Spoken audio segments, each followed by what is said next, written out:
What's on your shirt? Cancel me? Oh yeah, Councilman, man. I linked up with a t-shirt company, so we're just making some bullshit. It's going out. It's going good. You're good? Right. So how do you like being in Australia so far? It's funny, man. Like, I always think America's the greatest country in the world, but you're coming here. No one's fat. Everybody's happy. Everybody walks. Someone's glued to their fucking phone, and you start trying to think, man, maybe there is a mental health crisis in America. Maybe we are a little fucked up, But yeah, good people, man. Yeah. Did you have time to go anywhere, see anything, or explore the surroundings a little bit? Yeah, no, it was great, man. I mean, it's wild. You have a city, you drive for 20, 30, 40 minutes, and the next thing you know, you're in a fucking forest with waterfalls. Went up to the Blue Mountains. It's basically the beach, but yeah, I mean, beautiful fucking country. Beautiful country. I understand why they took it over. I can't imagine. And any creatures you saw? You're from Australia's Denmark, bro. You guys know all about that. no, I've never been there, man. I've never been. I need to go. I need to go. But Yeah, yeah, I got you, dude. But yeah, no, it's pretty awesome here. yeah. So you see any Australia's well known for these critters, these big snakes and exotic No, man. I spiders, stuff mean, like that.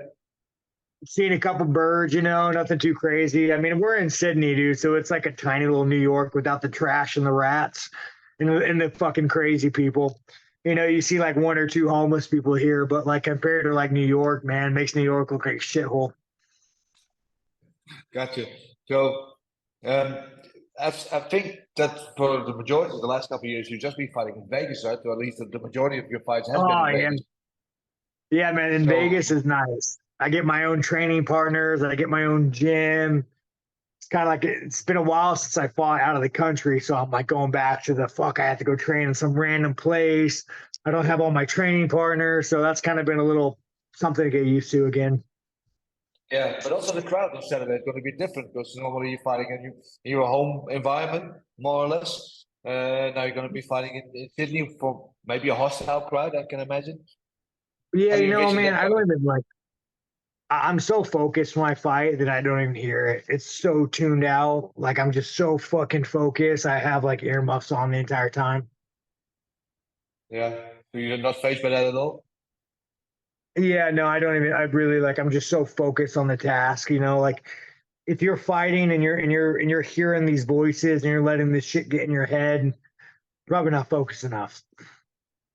So tell me about the focus. Tell me about the focus of a title fight. I mean, you never seemed like a guy who was ambitious. I'm not saying you're not ambitious, but that was the first thing in your mind to become a champion. Now you're all of a sudden in the title fight. So how is the focus? How is the mindset? Yeah, it's weird, man. I was signing posters, and I've signed posters with my face on it. But there's a moment where I stopped and was like, oh shit, fighting for a title on Sunday. That is goddamn strange. But no, I love it, man. I'd fight Izzy in the parking lot, I'd fight Izzy in the gym. It's amazing it's for a title shot, but at the end of the day, man, just going to work. Yeah, it's going to work. But should you become champion, that's going to be life changing, right? You're going to be the champion. Sounds thinking. Yeah, Have you thought motherfucker. about what the Got the money, bro. Got the Modo money. It's Modo? life changing because then you get more money, right? But fuck no. If I get that belt, I'm gonna auction that motherfucker off to the highest bidder. Yeah, on eBay or Oh, I don't know, man. Someone asked me how much would I sell it for, and I was like, well, I can't give a price out. Then I'm gonna lowball it. I gotta wait for the big ones. yeah. But But yeah, being a champion itself, would it mean anything to you? Except for the money. it would be cool to represent like my fan base. Like that would be fucking cool just to like represent the people that got me here who've been riding with me. Like that would mean something to me to represent the people who got me here. But as far as myself, man, I just want a fucking paycheck and I want to be happy. Yeah. So coming into this game, becoming a fighter, climbing up the ranks, did you ever imagine being a champion? No, That was hell never in no, your dude, mind? no No. way. No, never. If you were to go talk to my like, 10-year-old self watching pride fighting, no fucking way. It's like that's kind of one of those things that really tripped me out. If I could think about my 10-year-old self watching like Pride FC and be like, hey man, you're gonna be fighting for a belt one day. that's something that would be like, that's a little mind blowing, but yeah, man, life's weird. Life's fucking weird. Yeah, it is weird. It's weird how the thing can go, right? I mean, Duplessis was supposed to be in this title fight, and he falls out injured, and then Adesanya basically called for you. Is that how it happened? That's just how you think it happened? Yeah. Man, like that fight with Dreykus was questioned, or with Cannonier. Who again, Cannonier's a great guy, but that decision was fucking wrong. I got fucking robbed. I paid my dues. I worked my ass off. Like I should have been next in line. But man, here's the thing about opportunity, dude. It never happens when it's supposed to. At no point do you wake up in life and you say, man, today is the day that I'm ready for something good to happen or ready for something hard to happen. And generally, man, people in life who you see are successful, they're the ones that just like when the opportunity comes, they jump on it. And that being said, man, how many times does that opportunity fail? How many times do people jump on that opportunity and it doesn't work out? But at the end of the day, like step one is always being ready to answer it. Yeah, you seem to be like a guy that always jumps on an opportunity because I have a feeling they can call you at 3 a.m. If you want to fight at 9 a.m. in the morning, you'll be there. Yeah, I mean, but here's the, bro. I mean, like the UFC, we don't make near as damn much as we should make compared to any other professional American sport. We don't make as much, but like, man, how much money I'm getting paid to go fight a guy for 15, 25 minutes? Like, fuck, dude. How do you say no to that? Like, fuck most Americans, if you pulled them off the street and you said, hey, we'll pay you this if you go fight a guy for 15 minutes. Most people, Americans, Australians, like, fuck yeah, I'll fight 10 guys for that much. So a lot of it is being fortunate to get the opportunities, that most people don't. Yeah. How do you see this fight going? You and Izzy, where do you see yourself beating him? Oh, it's gonna be a war, dude. I mean, it's gonna be a fucking war. I think, I'm not gonna kid myself, and I think everybody else knows it's a fucking uphill battle. You're fighting someone tall, long. It just has to be dick to dick, nose to nose, down the pipe, maybe some wrestling, mix it up. Like it has to truly be just a fucking war from round 1 to round 5. And yeah, that's it. It has to be a fucking war. It has to be ugly. It has to be a better version of Kelvin Gastelum. That was a great fight. Did you learn anything from the Pereira fight? Where you said Yeah, like, well, okay. I just overthought it, man. When it came to Pereira, I overthought everything, all the pressure of like, oh, if you win, you're gonna get a title shot. Like I was doing more thinking than I was fighting, and it kind of like backpedaled on me. So again, you're fighting one of the best strikers in the world, and Alex is a fucking killer. He's a stud.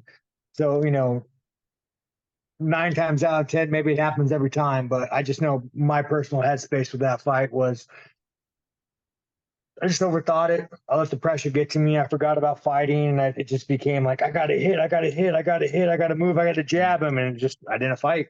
I point sparred. Yeah. So is it fair to say that your approach for this one, game plan wise, is going to be a little bit smarter than that fight? Oh, I don't think it's gonna be smart, or maybe less smart. Maybe that was a problem. Maybe I just need to bite my fucking mouthpiece and just fucking throw and hope for the best. Who knows? Who knows these things, man? Like, how many times have I trained with 2 guys and I'm like, this guy is gonna fucking steamroll this guy. I've trained with both these guys, bet my life on this guy fucking steamrolls him, and then I go watch the guy, and the guy I think's gonna lose gets the shit kicked out of him. So it's like you never really know till you're in there, man. And so but I think the path to success is wrestling, bite the mouthpiece, throw some haymakers, and just make it a war, and either get knocked out or win. That's the beauty of fighting, right? You never know what's going to happen. That's Yeah. why we're so engaged in it. Last thing, you and Izzy, you had some run-ins at the press conference before. He said he made some comments about you, and he's going to paint his nails and knock you out with those. Is it for you at all personal? This? No, man. I personally like Izzy. I think he's a stand-up guy. I just got done doing media, and I never talk about a significant other, but this is a shirt he wore. Whenever he called out Dreykus, I'm like, man, you have a world platform. You have this. You speak, everybody listens. And the shirt you chose to wear, not her bank. like the shirt you chose to wear on your world platform is to kind of combat your ex. So it's like, it's not necessarily I hate Izzy. I just see Izzy for what he fucking is. He's just a man child with money. Well, You know? that's what we all want to have, money, right? So, Yeah, you know, and it just like, and again, you know, there's so many great people in the sport. I mean, you want like, you know, you guys, even Alex, bro, great dad, great husband. Jared Cannonier, he's at the fights. Great dad, great husband. Beryl DeRouche, great dad, great husband. But we tend to spotlight the clowns, and I don't hate his even slightly. Whatever, man, he's funny, but at the end of the day, dude, he's just a fucking gigantic man child that says, "Give me attention. Look at me, I'm painting my nails." anyway, if you become champion, what's the first thing you're gonna do? Ah, fuck, man. Get back to the gym and train to defend my belt. Yeah, fucking A. Go back to the gym and nothing changes, man. Just I love this shit, you know. Got to defend a belt once you get a belt. Not even a little But, party? A no, little I don't celebration? drink. No, I don't really drink. I mean, I'll probably go get food with my chick, but like nothing good happens, bro, when you celebrate, you know. Nothing fucking good happens when you go out and you fucking interact with people. You end up in jail. Why do you think it was so hard for me to get to fucking Australia, man? I learned my lesson, dude. Stay the fuck home. Don't get arrested. Okay, sounds good to me. I Yeah. want to wish you best of luck, man. I want you have a great time in Australia. Have a great fight. Yeah. I'm looking forward for you to have a 5-round war. And all the best to you, man. Appreciate that, man. Thanks. Have a great day.